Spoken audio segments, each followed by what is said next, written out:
বাংলাদেশের সংগ্রামী সহযোদ্ধারা আজ ৩ আগস্ট, এক বছর পরে এই ৩ আগস্টে আমরা আবারও কেন্দ্রীয় শহীদ মিনারে আজ বিকাল ৪টায় এসে দাঁড়াবো পুরো বাংলাদেশের মানুষের সামনে এনসিপির ইশতেহার নিয়ে।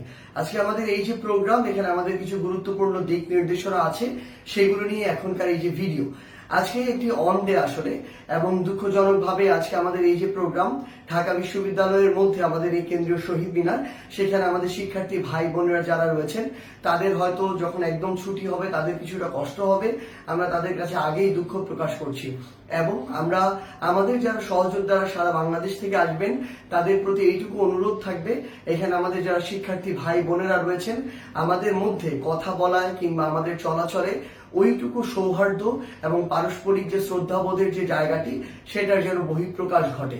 এবং আরেকটি অনুরোধ, আমাদের যারা সহযোদ্ধারা রয়েছেন, এটা যেহেতু একটি বিশ্ববিদ্যালয়ের ক্যাম্পাস এবং সংলগ্ন একটি জাতীয় শহীদ মিনার, কেন্দ্রীয় শহীদ মিনারের জায়গা, আমরা যেন এখানে আমাদের জায়গা থেকে কোনো ধরনের প্যাকেট কিংবা খাবার কিংবা বোতল এরকম কোনো কিছু এই জায়গায় যেন না ফেলি, আমরা যেন নির্দিষ্ট স্থানে ডাস্টবিনে ফেলি। এবং আরেকটি গুরুত্বপূর্ণ নির্দেশনা হচ্ছে, আমাদের প্রোগ্রাম শেষে তারপরে যদি কোনো বোতল, প্যাকেট বা এই জাতীয় কোনো উচ্ছিষ্ট ময়লা কিংবা কোনো ধরনের প্যাকেটজাত জিনিসপত্র পড়ে থাকে, আমরা নিজেদের দায়িত্বে এই পরিবেশটাকে সুন্দর করার জন্য আমরা যেন সেটা প্রোগ্রাম শেষে পরিষ্কার করে ফেলি এবং নির্দিষ্ট একটি জায়গায় ফেলি। আরো কিছু গুরুত্বপূর্ণ নির্দেশনা হচ্ছে, বাংলাদেশের বিভিন্ন প্রান্ত থেকে এই জায়গায় বাস আসবে, যেখানে আমাদের ছাত্র জনতারা এসে উপস্থিত হবেন, যার মাধ্যমে এই বাসগুলো কিন্তু কোনোটাই ক্যাম্পাস এলাকায় বা আশেপাশে রাস্তায় রাখা যাবে না। এই বাসগুলো নিয়ে রাখতে হবে পুরাতন যে বাণিজ্য মেলা আছে সেখানে আমাদের মোবাইল টয়লেটের ব্যবস্থা আছে। আমাদের শহীদ মিনারের আশেপাশেও আমাদের মোবাইল টয়লেটের ব্যবস্থা থাকবে।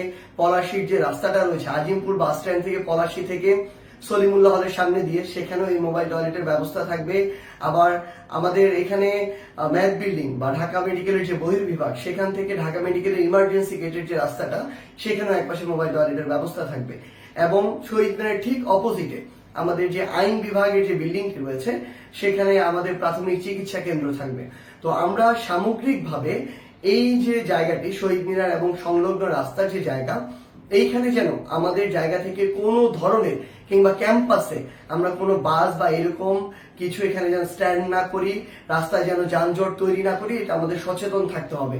আমরা এমনিতেই এই প্রোগ্রামের জন্য মানুষের হয়তো কিছুটা, যেহেতু আজকে একটি অফিস ডে, কিছুটা কষ্ট হবে। এই কষ্ট যেন আমাদের দ্বারা আরো না বাড়ে, সকল বাসকে আমাদেরকে নিয়ে যেতে হবে আমাদের ওই পুরাতন বাণিজ্য মেলার যে মাঠ, সেই জায়গাটিতে। আরেকটি গুরুত্বপূর্ণ বিষয় হচ্ছে, আমাদের এই যে প্রোগ্রাম, এই প্রোগ্রাম চলাকালীন আমরা খুব স্বাভাবিকভাবে যদি তপ্ত রোদ থাকে, আমাদের সাথে যেন অবশ্যই যে পানি, সেই পানির ব্যবস্থাটি থাকে, নিজেরা যেন এটা রাখি। এবং গুরুত্বপূর্ণ যে কোনো বা আমরা যে কেউ যদি তাদের জায়গা থেকে গুরুতর আহত এরকম হই কিংবা অসুস্থ বোধ করি, আমরা যেন আমাদের প্রাথমিক চিকিৎসা কেন্দ্রে যাই। পাশেই ঢাকা মেডিকেল কলেজ রয়েছে, আমরা যেন সেখানে দ্রুত সময়ের মধ্যে যোগাযোগ করি। এবং সর্বশেষ আরেকটি বিষয় হচ্ছে, আজকে আমাদের অভ্যুত্থানের সহযোদ্ধা এবং আমাদের ভাই ছাত্র দলের যারা ভাই রয়েছেন, তাদের একদম শহীদ মিনার সংলগ্ন যে শাহবাগে তাদের একটা বড় প্রোগ্রাম রয়েছে আজকে। সেখানে আমাদের অভ্যুত্থানের অনেক সহযোদ্ধারা আসবেন এবং বিএনপির কেন্দ্রীয় নেতৃবৃন্দ আসবেন।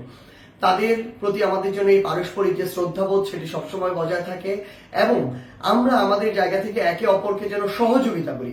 এবং আরেকটি আহ্বান থাকবে যে, এখানে আসলে আজকে যেহেতু আমরা অভ্যুত্থানের দুইটি পক্ষ রয়েছে, এখানে আমরা একসাথে পাশাপাশি দুইটি প্রোগ্রাম করছি, এমন অনেকে আছে যারা এটাকে আসলে তৃতীয় একটি পক্ষ এখানে আমাদের মধ্যে উস্কানি দেওয়ার চেষ্টা করবেন। আপনারা মনে করবেন যে তারা আসলে আমাদের এই যে ছাত্রদলের যে ভাইরা প্রোগ্রাম করছে, তাদেরও কেউ না, আমাদেরও কেউ না, তৃতীয় একটি পক্ষ। তাদের থেকে, তাদের উস্কানিতে যেন আমরা কোনোভাবে পা না দিই এবং এই বিষয়গুলো থেকে যেন আমরা বিরত থাকি। নিজেদের ভিতরে যেন আমাদের যে দলীয় যে শৃঙ্খলা, এটা আমরা সবসময় আমাদের জায়গা থেকে মেনটেন করি। এবং আপনাদেরকে অনুরোধ করব, আমাদের প্রোগ্রাম যেহেতু বিকাল 4টায়, সবাই আপনারা আপনাদের জায়গা থেকে হয়তো 3টার পরে শহীদ মিনার আশেপাশে আসবেন।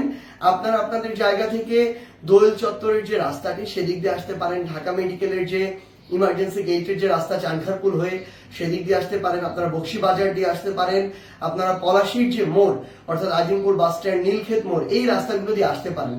যেহেতু শাহবাগে এত বড় একটি প্রোগ্রাম হচ্ছে, সো শাহবাগের ওই রাস্তাটা অ্যাভয়েড করা ভালো হবে, তাহলে আপনাদের জন্য চলাচল সুবিধা হবে, তাদেরও প্রোগ্রাম সুন্দরভাবে চলবে। তো এই সামগ্রিক দিক নির্দেশনাগুলো আজকে আমাদের এই এনসিপির কেন্দ্রীয় শহীদ মিনারের যে প্রোগ্রাম, এখানে যারা আসছেন আমাদের এনসিপির ইশতেহারের প্রোগ্রামে আপনাদেরকে মেনে চলার আহ্বান করছি আমরা আমাদের পক্ষ থেকে। ইনশাআল্লাহ আমরা ঐক্যবদ্ধভাবে আগামীর যে জুলাইয়ের যে কাঙ্ক্ষিত বাংলাদেশ, শহীদ পরিবার, আহত যোদ্ধা, জুলাইয়ের যোদ্ধাদের যে কাঙ্ক্ষিত বাংলাদেশ, সেই বাংলাদেশ ইনশাআল্লাহ আমরা গড়ে তুলবো। ইনকিলাব জিন্দাবাদ।